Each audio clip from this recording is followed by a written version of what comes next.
15절까지 말씀 통해서 슬기로운 헌금생활이라는 제목으로 말씀 함께 나눕니다. 오늘은 헌금에 관한 설교입니다. 고흥서북교회 처음 부임해서 설교 계획을 세울 때에 헌금에 관한 설교는 1년에 한 번 정도 할 계획이었습니다. 그러나 지난 설교들을 살펴보니 2021년도에 헌금 설교를 한 번 했고 그 뒤로는 하지 않았습니다. 오늘이 두 번째입니다. 헌금 생활은 반드시 목사가 가르쳐야 할 신앙 교육입니다. 목사가 헌금에 관해 가르치지 않는다면 그건 목사로서 직무유기이지요. 신앙생활이란 교회 안에서의 생활만을 말하지 않습니다.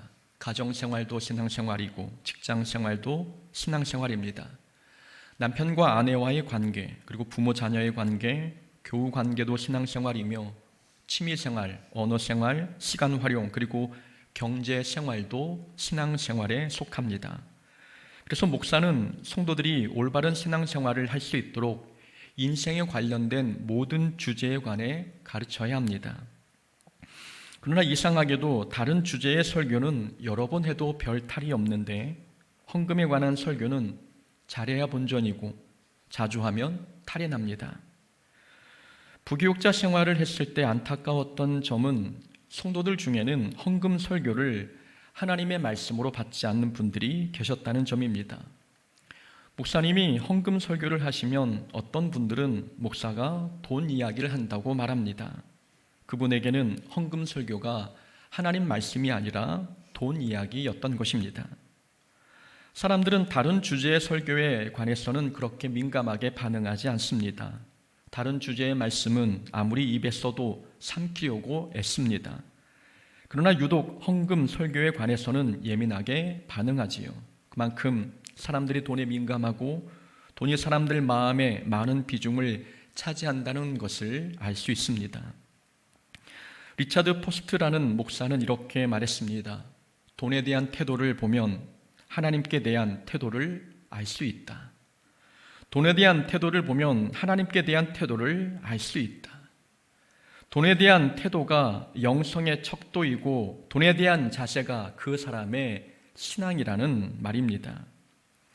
존 웨슬리 목사는 말하기를 만약 당신들의 돈지갑이 회개하지 않으면 나는 그 회개를 믿지 못한다라고 말했습니다. 골방에서 눈물 콧물 흘리며 회개기도 해도 돈지갑이 회개하지 않으면 그건 회개한 게 아니라는 말입니다. 돈지갑이 회개한다는 말은 물질을 하나님의 뜻에 맞게 바르게 사용해야 한다는 뜻입니다. 돈이 얼마나 신앙생활에 걸림돌이 되면 믿음의 거장들이 이렇게 말씀했겠습니까? 돈은 아무것도 아닌 존재가 아닙니다. 돈은 우리 마음속에서 하나님을 밀어내고 그 자리를 차지할 만큼 강력한 힘을 가진 존재입니다. 그래서 혹자는 말하기를 오늘날 하나님의 강력한 라이벌은 돈이다 라고 이야기했습니다. 돈이 우상이 될 수 있다는 말입니다. 그래서 우리는 신앙생활을 잘 하려면 돈에 걸려 넘어지지 않아야 합니다. 우리가 헌금 때문에 시험에 들지만 않아도 그분은 신앙생활 잘하는 것입니다. 우리의 헌금 생활은 어떻습니까? 여러분들은 헌금 생활을 바르고 정직하게 하고 계십니까? 저는 고등학교 졸업할 때까지 용돈이 없었습니다. 부모님께 용돈 좀 달라고 하면 돌아오는 대답은 늘 돈 없어 였습니다. 제 성격은 없다고 하면 달라는 소리를 하지 않습니다. 그래서 고등학교를 졸업할 때까지 부모님께 돈 달라는 소리를 별로 해본 적이 없습니다. 그런데 어느 날 집에서 놀라운 물건 하나를 발견했습니다. 장롱인지 서랍장인지는 기억이 나지 않지만 아무튼 그 안에서 돈이 가득 든 지갑을 발견했습니다. 용돈 좀 달라고 하면 늘 없다고 하신 부모님이신데 제가 발견한 지갑에는 빳빳한 새 지폐와 반짝거리는 100원짜리 새 동전이 가득 들어 있었습니다. 어머니께 이게 뭐냐고 여쭤보았더니 헌금이라고 말씀하셨습니다. 새 지폐는 부모님이 드릴 헌금이었고 새 동전은 어린 우리가 드릴 헌금이었습니다. 그때 든 생각은 아들에게 줄 돈은 없으면서 하나님께 드릴 헌금은 있구나라는 생각이었습니다. 어머니는 돈이 생기면 먼저 헌금부터 챙겨 놓으셨던 것입니다. 제가 어릴 때 부모님께 배운 헌금 생활은 헌금은 먼저 떼어 놓아야 한다는 것이었습니다. 어떤 사람은 쓰고 남은 것으로 헌금합니다. 그러나 어떤 사람은 먼저 헌금하고 남은 것으로 생활합니다. 우리의 헌금 생활은 어떻습니까? 쓰고 남은 것으로 헌금하는 사람은 자기의 필요를 먼저 채우는 사람입니다. 그런 분은 헌금 생활에 기복이 있습니다. 지출할 게 많은 달은 헌금이 적어지고 지출할 게 없는 달은 헌금이 많아집니다. 자기의 필요를 먼저 채우고 나서 헌금하려고 하니 어떤 날은 하나님께 드릴 것이 아무것도 없는 날도 있습니다. 헌금을 먼저 챙기고 남은 것으로 생활하는 사람은 하나님의 필요를 먼저 채우는 사람입니다. 이런 사람은 헌금 생활에 기복이 없습니다. 지출할 게 많든 적든 하나님의 것을 먼저 구별해 두니 자기의 필요를 채우지 못하는 날은 있어도 하나님께 드릴 것이 없는 날은 없습니다. 여기서 우리는 헌금 생활을 잘하려면 두 가지 전제를 기억해야 한다는 것을 알 수 있습니다. 하나는 우리의 필요는 하나님께서 채우신다는 것, 또 하나는 모든 것의 주인은 하나님이시라는 것입니다. 우리의 필요는 하나님이 채우신다라는 내용을 먼저 살펴보겠습니다. 헌금 생활을 정직하고 바르게 하려면 먼저 우리의 필요를 채우시는 분은 하나님이심을 믿어야 합니다. 이 믿음이 부족할 때 사람들은 쓰고 남는 것으로 헌금합니다. 사람들이 쓰고 남은 것으로 헌금하는 이유가 있습니다. 헌금부터 먼저 하면 나중에 예기치 못한 상황이 발생했을 때 돈이 없어서 문제를 해결하지 못하게 될까 봐 불안하기 때문입니다. 앞으로의 미래 상황이 어떻게 변할지 모르니 사람들은 헌금부터 하기를 두려워합니다. 그렇다고 쓰고 남은 것으로 헌금한다고 해서 죄가 되는 것은 아닙니다. 그러나 쓰고 남은 것으로 헌금하는 것은 믿음에서 나온 행동은 아닙니다. 그건 불안감에서 나온 행동입니다. 돈이 없으면 삶의 필요를 채우지 못할 것 같은 불안감, 돈을 더 많이 모아두지 않으면 문제 해결을 하지 못할 것 같은 불안감, 이런 불안감이 쓰고 남은 것으로 헌금하게 만듭니다. 그런데 한번 생각해 보십시오. 우리의 필요는 누가 채우는 겁니까? 우리의 필요는 돈이 채울 수 없고 우리 자신이 채울 수 있는 것도 아닙니다. 삶의 필요는 우리의 아버지이신 하나님께서 채우십니다. 이게 믿음입니다. 하나님께서 채우신다는 믿음이 있을 때 먼저 헌금하고 남은 것으로 생활합니다. 나의 하나님이 그리스도 예수 안에서 영광 가운데 그 풍성한 대로 너희 모든 쓸 것을 채우시리라. 하나님께서 우리의 쓸 것을 채우신다는 약속의 말씀입니다. 그러므로 염려하여 이르기를 무엇을 먹을까, 무엇을 마실까, 무엇을 입을까 하지 말라. 너희는 먼저 그 나라와 그 의를 구하라. 그리하면 이 모든 것을 너희에게 더하시리라. 먹고 마시고 입는 모든 것을 채우시는 분도 하나님이심을 가르쳐주고 있는 예수님의 말씀입니다. 하나님께서는 광야에서 이스라엘 백성들에게 만나와 메추라기를 먹이셨습니다. 오병이어의 기적을 통해 5,000명을 먹이셨고 사르밧 과부에게는 기근이 끝날 때까지 병의 기름이 통의 가루가 끊이지 않도록 공급해 주셨습니다. 삶의 필요를 채우시는 분은 사람도 돈도 아니고 하나님이셨습니다. 우리가 인생에서 만나는 삶의 문제들을 한번 돌아보십시오. 삶의 문제들 중에 돈으로 해결할 수 있는 일이 얼마나 되겠습니까? 돈이 많다고 해서 그 돈이 인간의 공허함과 외로움을 채워줄 수 있었습니까? 돈이 우리 삶의 건강을 채울 수 있습니까? 돈은 우리의 위장을 맛있는 음식으로 채울 수는 있어도 건강은 채워주지 못합니다. 돈이 우리 집안을 좋은 가구로 채울 수는 있어도 화목은 채워주지 못합니다. 우리의 필요를 채우시는 분은 오직 전능하신 하나님 뿐입니다. 이 사실을 믿을 때에 우리는 먼저 헌금하고 남은 것으로 생활하는 것이 가능해집니다. 두 번째, 헌금 생활을 정직하고 바르게 하려면 우리가 누리는 모든 것의 주인은 하나님이심을 인정해야 합니다. 모든 것의 주인은 하나님이시다. 이것이 하나님의 헌금의 가장 기본적인 개념입니다. 오늘 본문에 나오는 초대교회 성도들은 자기의 집과 밭을 팔아 헌금했습니다. 초대교회 성도들이 집과 밭을 팔아 헌금한 것은 우리도 그렇게 하라는 말씀이 아닙니다. 전 재산을 팔아 헌금했다는 것은 성도들이 모든 소유의 주인이 하나님이심을 인정했다는 뜻입니다. 본문 32절 말씀입니다. 자기 재물을 조금이라도 자기 것이라 하는 이가 하나도 없더라.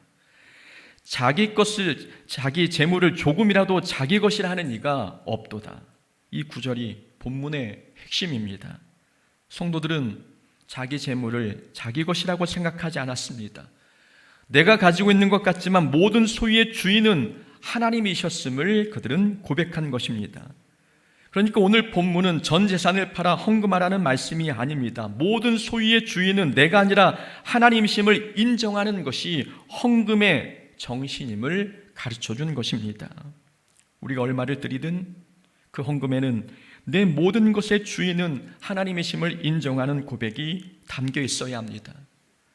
아무리 많은 헌금을 드려도 하나님이 내 인생, 내 삶, 내 가정의 주인이심을 인정하지 않는다면 그 헌금은 들이나 마나입니다. 하나님께서 받으시지 않기 때문입니다.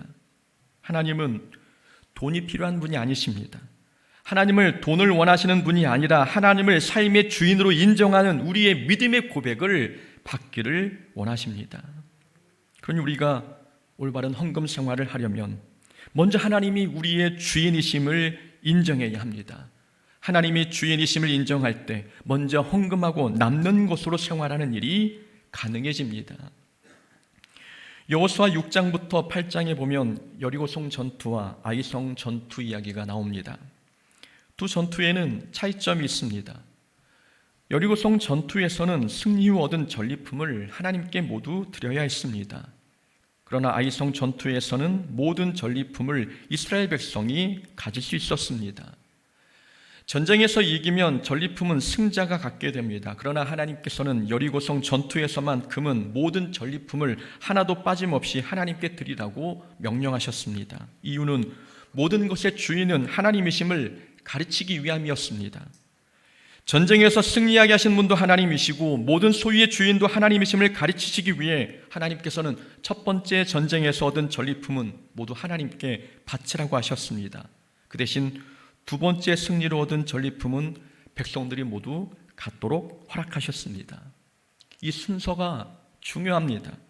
하나님께 먼저 드리고 그 다음 자기의 몫을 얻는 것, 헌금의 원리입니다. 헌금은 하나님께 먼저 드리고 우리는 남는 것으로 생활하는 것입니다. 이게 가능하려면 모든 것의 주인은 하나님이심을 인정해야 합니다. 어떤 분들은 모든 소유의 주인이 하나님이시라고 말하면 기분 나빠합니다. 내가 노력해서 번 돈인데 왜 주인이 하나님이냐고 따지는 거지요. 늘 말씀드리지만 우리가 노력한다고 해서 반드시 돈이 벌리거나 좋은 결과가 있는 것은 아닙니다. 우리가 아무리 노력해도 하나님께서 모든 환경과 상황을 열어주지 않으시면 우리는 아무것도 얻을 수 없습니다. 그래서 우리가 번 돈 같지만 사실 하나님께서 벌게 하신 것입니다. 주인은 하나님이신 것입니다. 하나님이 모든 소유의 주인이시라는 말은 기분 나쁜 말이 아니라 오히려 좋아해야 할 말입니다.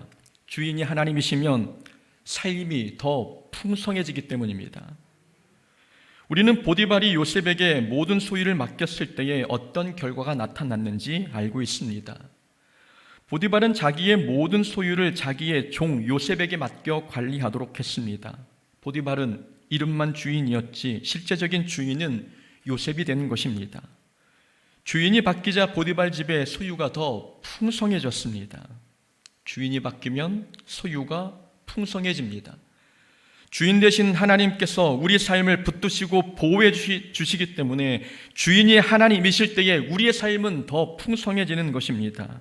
그러니 내가 내 삶의 주인이 되는 것보다 하나님의 주인이 되시는 게 더 낫지 않겠습니까? 하나님께서 우리의 삶의 주인이시라는 것은 기분 나쁜 말이 아니라 손해보는 말이 아니라 더 풍성한 복을 누리는 비결입니다.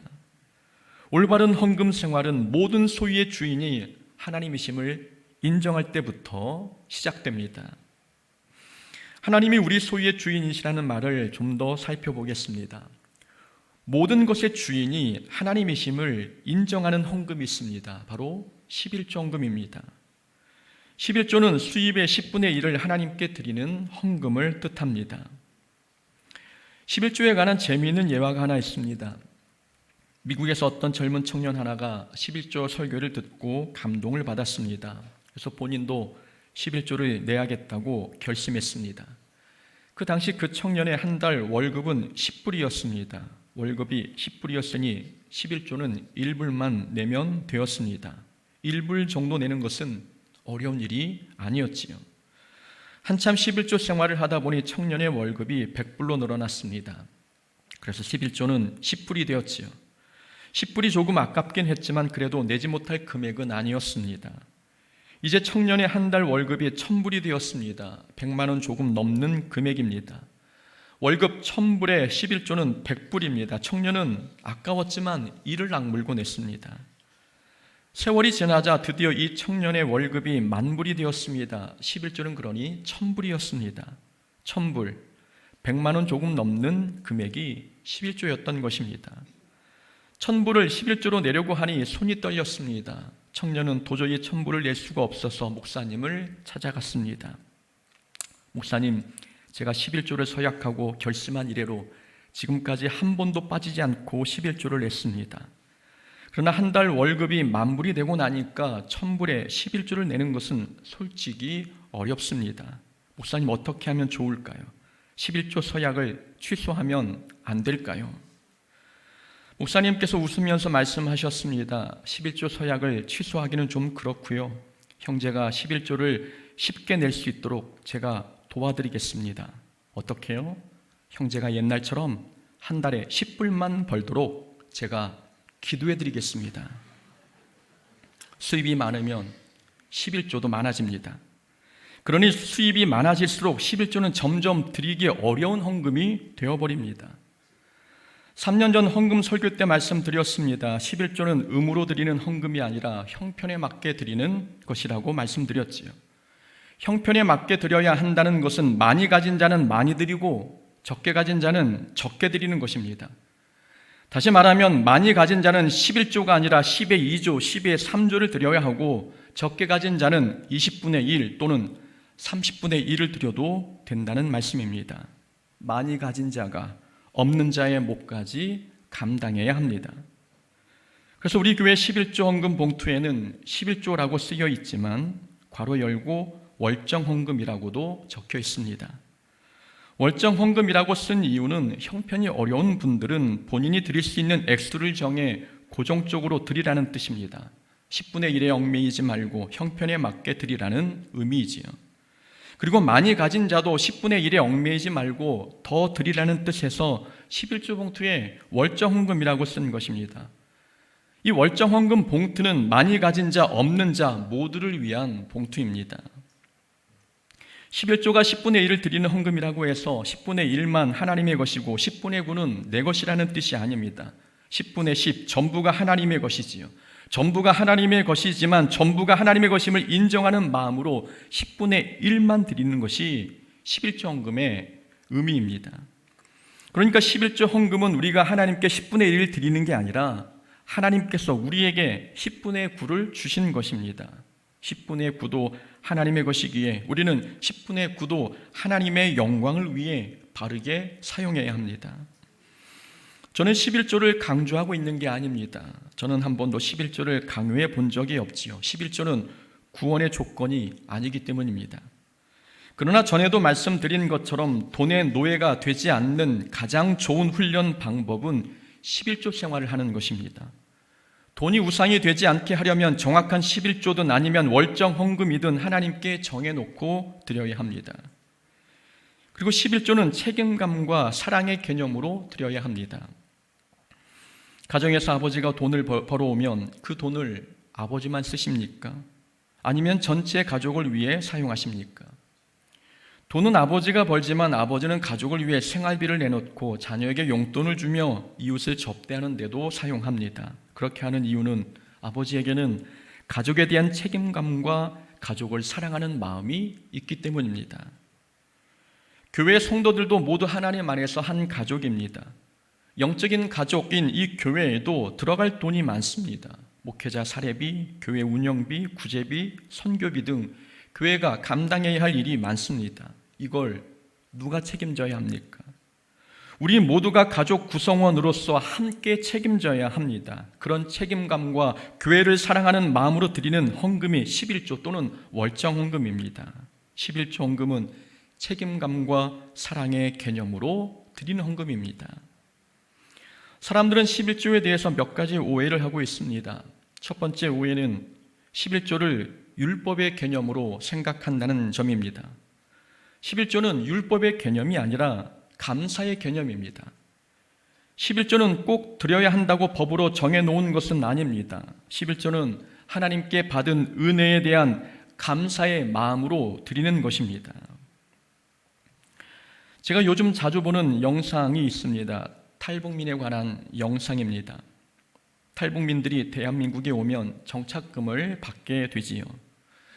제가 본 영상 속 탈북민이 밝힌 정착금은 1,000만 원이 조금 못 되는 금액이었습니다. 그분은 그 정착금을 자기를 탈북시켜준 브로커에게 모두 보냈습니다. 원래 주기로 했던 금액보다 더 많이 준 것입니다. 이유는 자신에게 새 삶을 선물해준 브로커가 너무 고마웠기 때문입니다.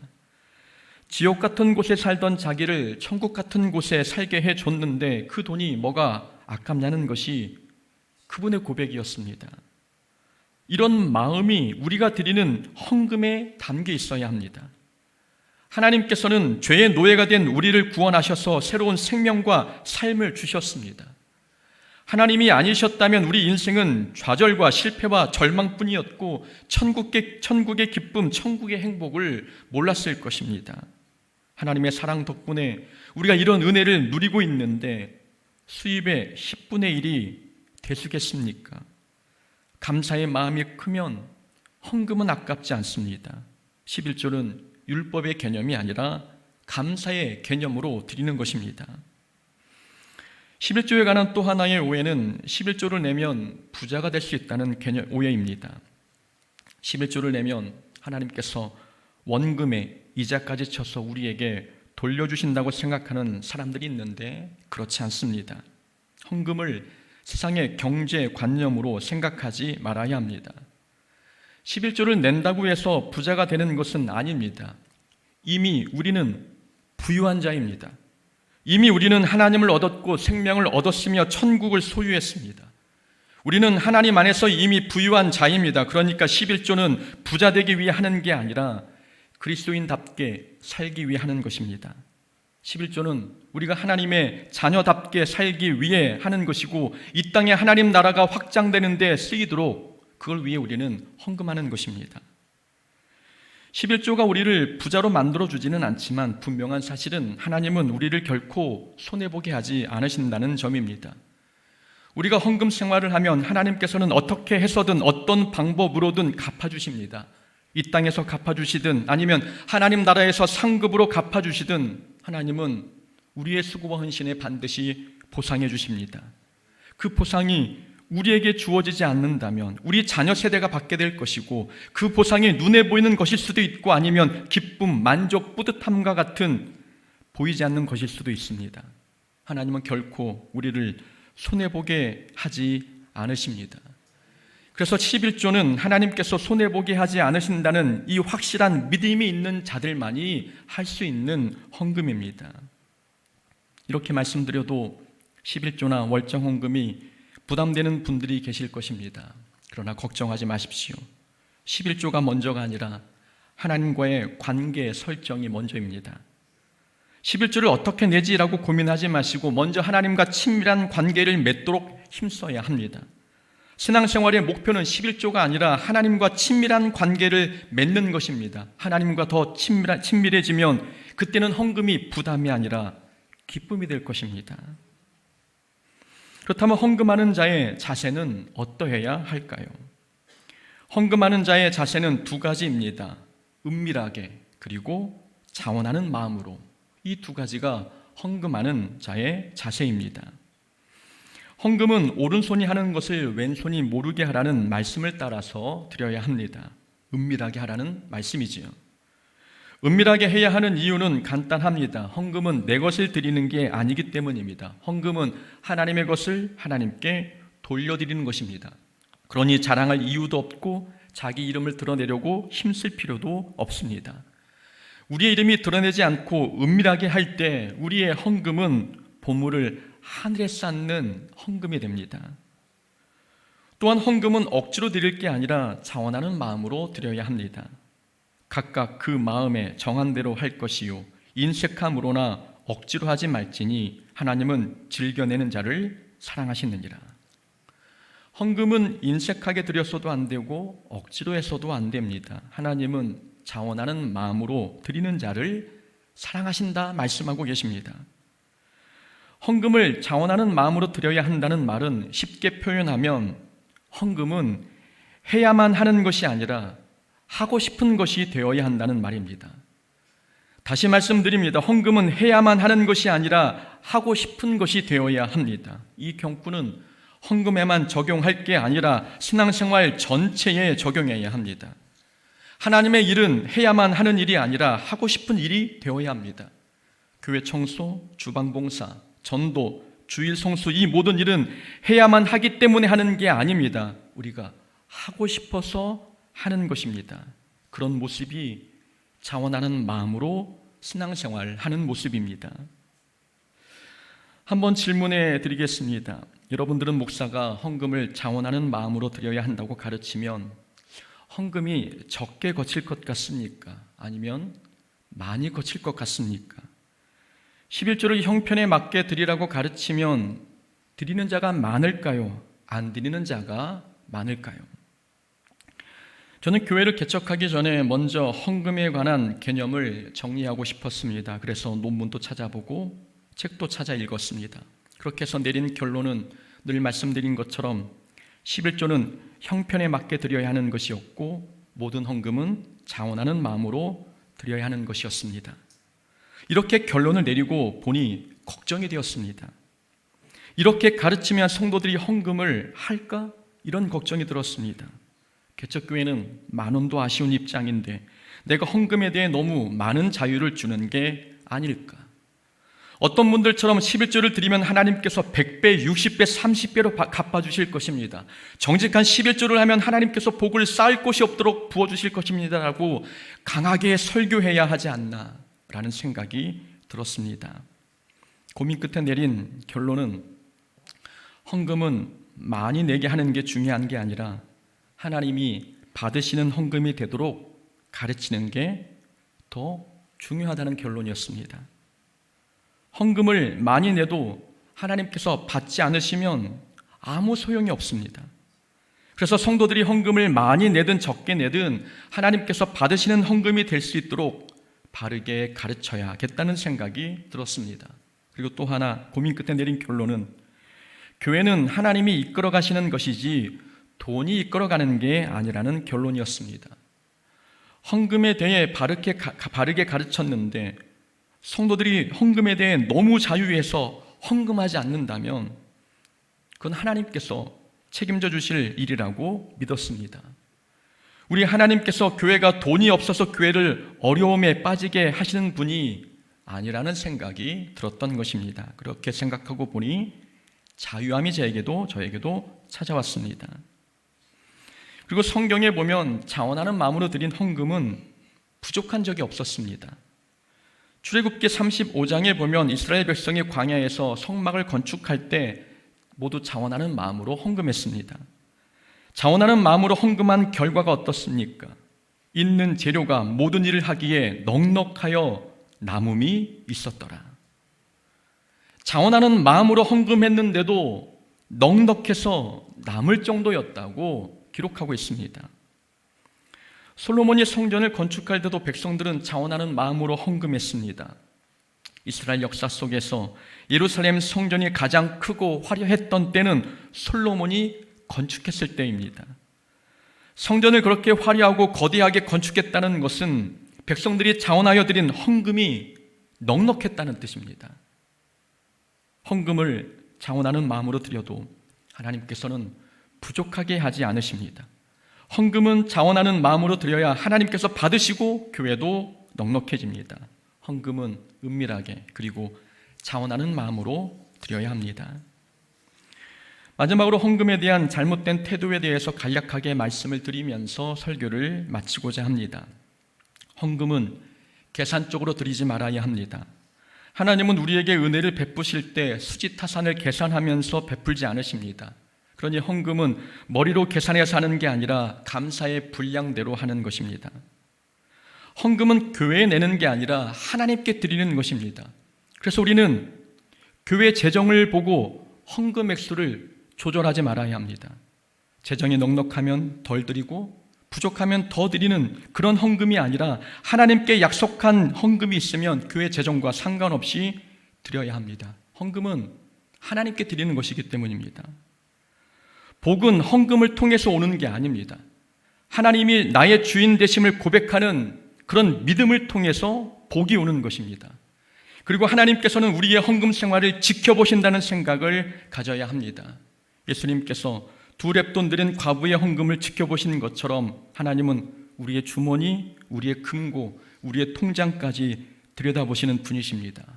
그러니 그리스도인의 삶이 정직해야 하듯 헌금 생활도 정직해야 합니다. 바라건대 우리가 돈에 걸려 넘어지지 말고 하나님의 원칙으로 돈을 다스리는 자가 되길 원합니다. 우리 모두가 그렇게 되기를 주의 이름으로 축원합니다. 아멘. 우리 함께 말씀